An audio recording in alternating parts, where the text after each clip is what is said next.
We are live. Hi guys! Let's wait for a couple viewers, at least one or two. See who the lucky first viewer is gonna be. Oh. How do I tell? We got one. We got a viewer?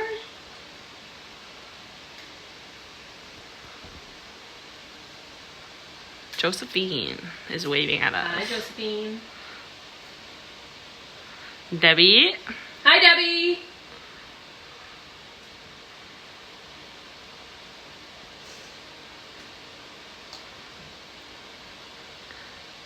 Stephanie, we got 5.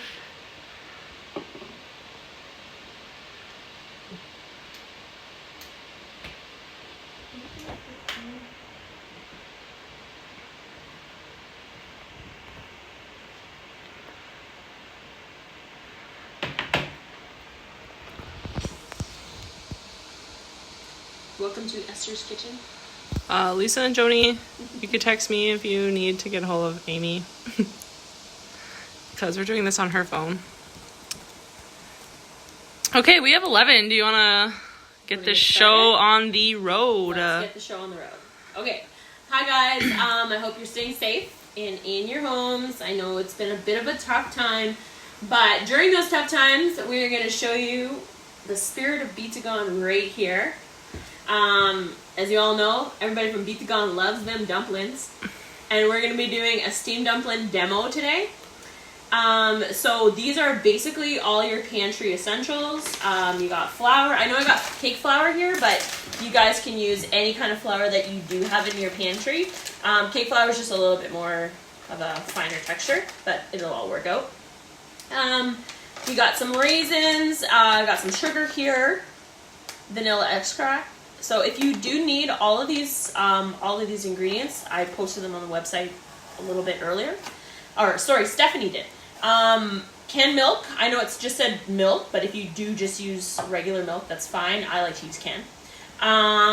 Your magic baking powder. A couple of eggs, and then I got some fancy molasses here. Oops. I had to make sure to get the Crosby molasses because my dad doesn't like me using anything other than he calls it the cheap molasses. I got the good stuff. A couple of eggs. So while we're waiting, I went ahead and I actually filled up, they call them lobster pots. I call them dumpling pots. A nice big bowl here. We've got a little bit of a rolling boil that's starting here. What you're going to do at the end too is try to find yourself a nice plate. This one's not like a full dinner plate. It's actually just like a smaller one. And this is going to go at the bottom of your dumpling pot because then that way it prevents it from like burning at the bottom. So once I stick that in there, it's all good to go. So let's get started. What you're going to want to do is you're going to want to take a look at all of your dry ingredients. I kind of pre-mixed some of mine, so if you're following along, you could take a look there. We're using 4 cups of flour to begin with, okay? There's 4 cups in here. I'm going to put this in this bowl. You're mixing all of your dry ingredients first. 4 cups of flour, and then you got 1 cup of sugar following here. And then you're gonna grab some salt. I did not bring my salt out. This is my grinder. It says it's only a pinch. So I'm gonna put that in there. It's only a pinch of salt. And then we're gonna do 4 teaspoons of baking powder, which I've actually did some in this little bowl here. Then, at your discretion, because I know there's some people who don't like a whole lot of raisins. My family loves raisins. Actually, I should say it's split. So there's some weirdos in my family who don't like raisins. But I'm gonna put it says a whole bag. But like I said, you're gonna do it at your discretion because you don't want it like really chewy or anything like that. I just kind of put half of that bag. And if you kind of take a look here, you could see. You could just imagine what Toss some more raisins in there. Toss some more in there? Yep. Okay, Kaylee says more. Oh, break them up. Toss some more in there.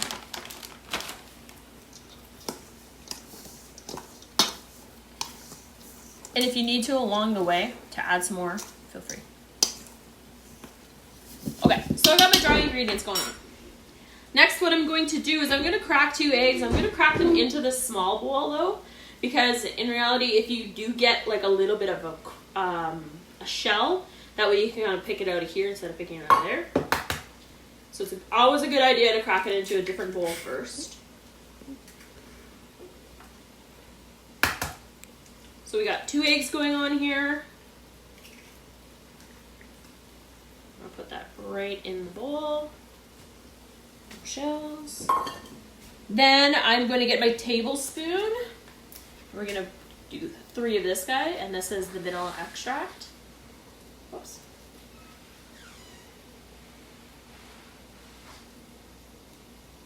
One, 2, 3.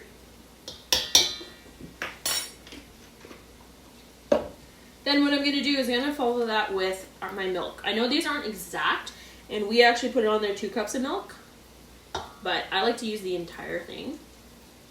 And this is about, let me just see here, 354 milliliters, so that this is over a cup. It's almost a cup and a half. So just toss that puppy in there.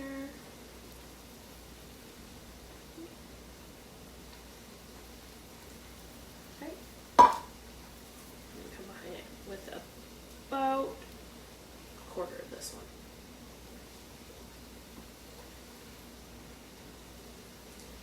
So there are some people who do like the molasses. There's some people who like to burn the sugar. I am always very, very scared of burning sugar. So I like using the molasses. Plus, this is what my granny used to use. So we are going to put about half a cup. And if you like it a little bit darker, there's some people who like their steamed dumpling a little Amy, bit darker. will fresh milk work? Will fresh milk go? Yes, it will.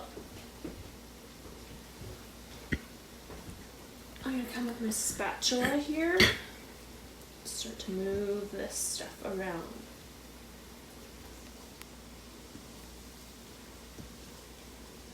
The difference between the canned milk and the fresh milk is that the canned milk is just a little bit more richer. It's a little bit thicker.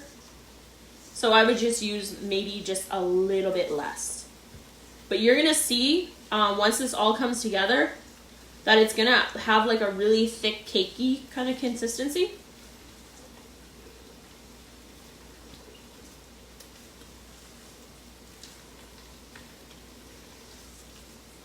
And the reason I like to use canned milk though, is because sometimes if it's too thick, I could just keep going with canned milk.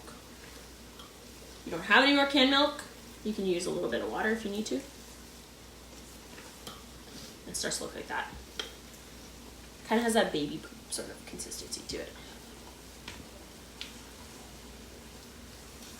No, I'm actually going to add a little bit more molasses to it.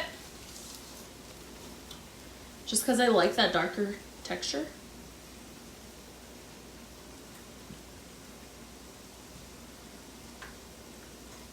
And there already is sugar in that, so keep that in mind too. We already came in with a whole cup of sugar.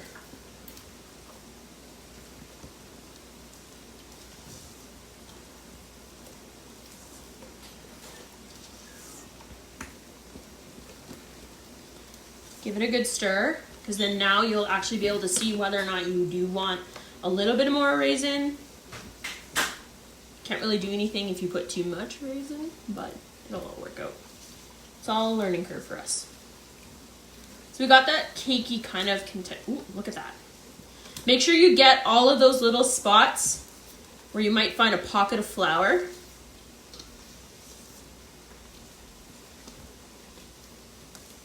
Just because once it's boiled, once it's boiled and you take it out and you cut into it, you will still see the flour. So what I'm going to do now, and I said this on the site earlier. It's kind of a square, just a square piece of cotton. A clean pillowcase works too. Just be mindful though, because I've used many pillowcases of my mom's, and she's always kind of gave me that little furrowed Esther brow. But a clean piece of cotton.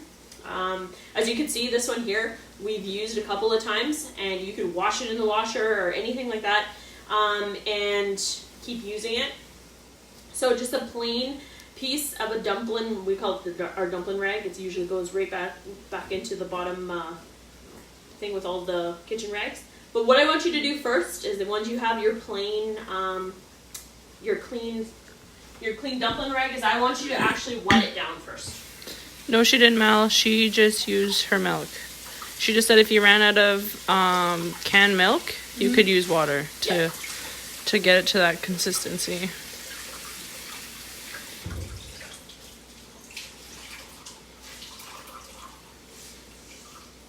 Okay, so I just wet it down a little bit.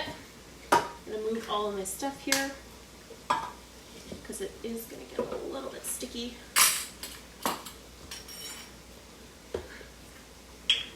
And like I said, it does have that kind of cake batter consistency. Now, also what you're gonna want to do, and I did this prior to, but I actually took a strip off of the cotton, and I made myself a little tie for that, because you are gonna need a tie. So you're gonna spread this out, and if you've used a dumpling rag before, you kind of like you could actually see where the dumpling used to go. It's a good eyeballer. Then now what you're gonna want to do is you're gonna want to put all of that into the middle. Eyeball it into the middle.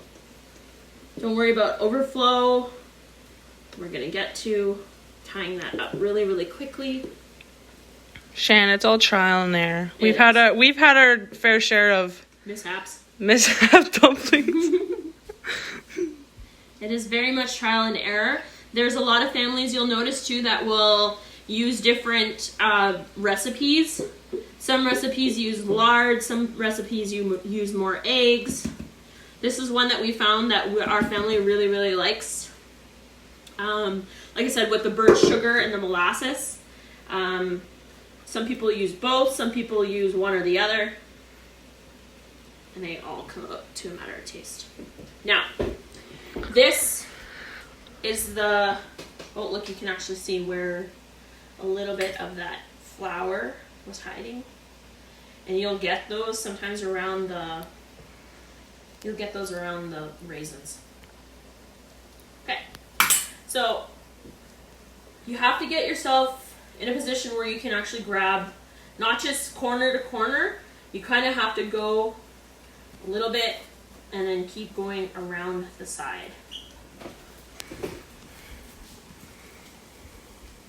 And it's funny because I watch a lot of like BuzzFeed Tasty videos, and they have different wrapping techniques for when they wrap like their zilong bao, which is like a Chinese dumpling, steamed dumpling, goes into a little wicker basket, and they kind of do the same thing when they are wrapping, but they're using dough instead of an actual piece of cotton. So the reason I do this is that I just make sure that I don't have like little pockets like this that are left over. Sometimes you get little hidden ones. Transfer our hands here. So when it's all kind of within your hand, what I want you to do is I want you to slap it into place. Not too hard though. Then I want you to give it a little twist. Little bit of a twist. My grandma said it's about 2 fingers. Can't do much if you have some sausage fingers though. But she said it's about 2 fingers. Oh geez, my chubby fingers are ruining the camera. Okay, and then what you're gonna do is you're gonna split this. You're kind of gonna fold it in half, like that.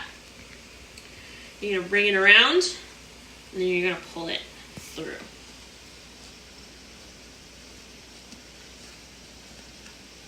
So you got yourself a nice little knot there. See, so some of it's gonna unravel just a little bit. Just make sure that you do actually keep it kind of tight, because what's gonna happen is once the cake on the inside expands in the water, it's gonna need a little bit more of that room.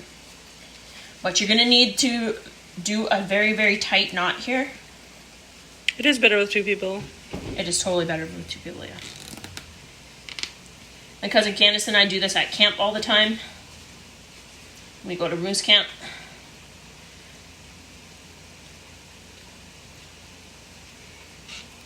And then tie. Whoop! Make sure that doesn't happen. Just gonna wrap it around. And then knot it again. So just double check if you have like a little hole that you might be concerned about. That one's fine.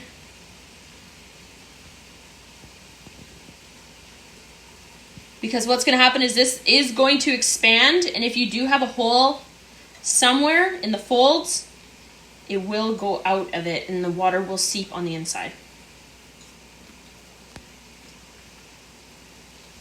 Okay, so now that you're ready, you're going to come around here. Sure.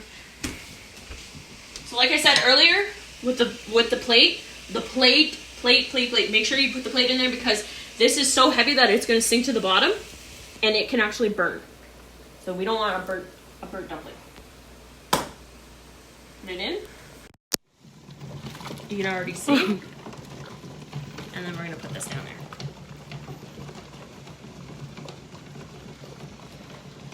So you want it on a really rolling boil for approximately 3 hours.